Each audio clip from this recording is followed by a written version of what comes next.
Hey, it's NPR's Book of the Day. I'm Andrew Limbong. A good biography can tell a story bigger than the life of its subject. It can use a life story from the past to raise questions about the things we're dealing with today. Mayukh Sen's biography, Love, Queenie, does just that. It's a biography of Merle Oberon, a South Asian actor working in the 1930s who passed as white and was able to reach the highest highs in Hollywood.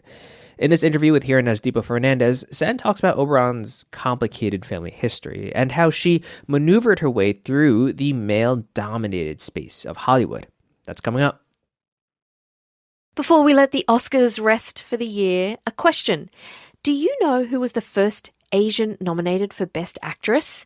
If you said Michelle Yeoh, well, that's wrong. Almost 9 decades before Yeoh won her Oscar, Merle Oberon was up for the award for 1935's The Dark Angel. She starred in Wuthering Heights, an adaptation of Emily Bronte's beloved novel a few years later. Heathcliff, make the world stop right here. Make everything stop and stand still and never move again. Make the Moors never change and you and I never change. But if you didn't know that Merle Oberon was of South Asian descent, that's because she had to hide the fact for her entire career. It's known as passing as white. Mayukh Sen tells Merle Oberon's story in the new book Love, Queenie. And he joins us now from the NPR New York studios. Mayukh, welcome. Deepa, thank you so much for having me. It's an honor. Let's dive right in with that clip there that we just heard. It was Wuthering Heights that first introduced you to Merle Oberon.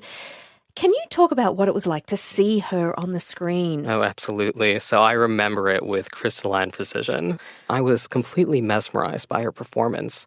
And going into that film, I knew her backstory, or at least its broad contours. I knew that she was a mixed-race South Asian and white woman who had been born into poverty in India and grew up in Kolkata, which is the city where my dad, who was Bengali, was from. And I was just enormously moved by the fact that someone who had such pain in her private life could set that aside and create work of such lasting power. I just want you to talk about that fact that she had to hide who she was, because as you mentioned, she was born into poverty. You also drop another bombshell. Not only is she hiding who she is, the woman she thought of as her mother, who raised her, was actually her grandmother, and she never knew that her real mother was the woman she believed to be her half-sister. I mean, the mind boggles. Why? Yeah, there's so much tragedy just in her early life. So she was the illegitimate daughter of a 14-year-old, half Sinhalese and half white woman named Constance, and a white father, of course. But because she was part of what was known as the Anglo-Indian community, despite the fact that, her ethnic roots were in what is today Sri Lanka. Because she was born and raised in India, she was subsumed within this broader racial category of Anglo-Indians because of her mixed South Asian and white heritage. She was neither here nor there, essentially. She was unable to assimilate fully with fellow South Asians, nor was she quite accepted by white folks around her. But because Anglo-Indians, like herself, faced so much prejudice in that period in Indian history, Merle's grandmother, Charlotte, who was from Sri Lanka, decided that it was in the family's best interest to just scoop Merle up and pretend that Merle was her own daughter to spare the family any further prejudice during an already difficult time. And I learned a lot from your book because, in my extended family, I have people who identify as Anglo-Indian. I always just thought that term was kind of their way of embracing their whiteness to put themselves kind of higher than the rest of us. Mm-hmm. But Anglo-Indian, as you point out in the book, really was not a good place to be, especially for someone like Merle Oberon. She had to get out of India to actually get ahead. Absolutely. She faced so much discrimination in class terms, and also because of the way she spoke. She had a sort of accent that many people disparaged her for, and she really could not find a way to realize her dreams within India because she had, from a young age, wanted to be an actress. So the only way for her to achieve those dreams was to leave India and go to London, which she did when she was 18 years old in 1929. So she's in England. From there, she has her sights set on Hollywood, and she gets there. But it seems, I have to say, Mayukh, to be that she has to do this by her relationship with various men who are key in advancing her career. Talk a little bit about that. She knew how to use her beauty and charm to get ahead, and I think that was just something that she had learned as a sort of survival mechanism.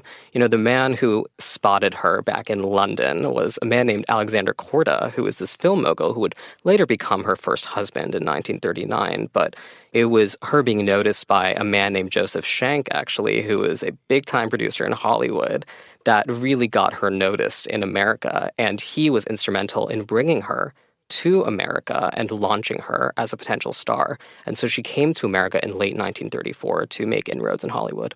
And throughout all of this, she's covering up her South Asian identity. She's passing, as we mentioned in the intro, as white. Part of that goes along with, elaborate stories. There's even one part where she's born in Tasmania, the little island off of Australia. I mean, there's so much to this that she herself goes along with. Yes. Why? Would it really have been such a killer to her career if someone had known that her mother was part Sri Lankan?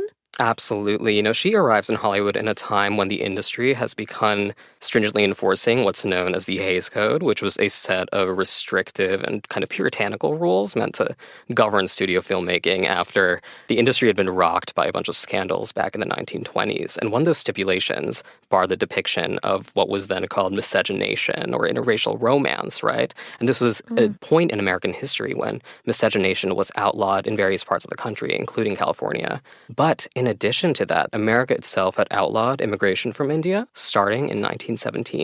Alongside that came a 1923 Supreme Court ruling that barred Indian immigrants from obtaining citizenship because of their race. And those policies are the results of long simmering animus towards South Asian immigrants that had kind of roiled the American mind since the early 20th century. So there was great danger in her for even being on American soil. So she absolutely had to pass. She didn't have much of a choice. But also, she couldn't stay in the sun too long, lest she got too brown. She used products to whiten her face. You're just telling us about the prejudice. Then in the 1940s, her career starts to go downhill. Why? Yeah, so throughout the 1930s, after she comes to Hollywood, she primarily works under the aegis of a man named Sam Goldwyn, who, as the head of United Artists, essentially takes her under his wing and says, I'm going to make you into my next big star. And he does everything he can to make sure that no one gets word of her South Asian heritage.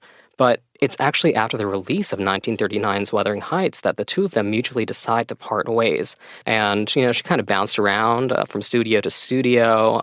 In addition to that, I would say that starting the 1940s, you start to see many more color films being produced. And that poses a sort of danger to someone like Merle Oberon, whom, as you say, if she was in the sun for too long, she would have to undergo skin bleaching at the behest of her studios. So she really does better in black and white. Oh, absolutely. And that's something that her family actually stressed to me. It helped her pass. You did a lot of research for this book, and I'm guessing a lot of it was finding her family members and interviewing them to stitch together this story.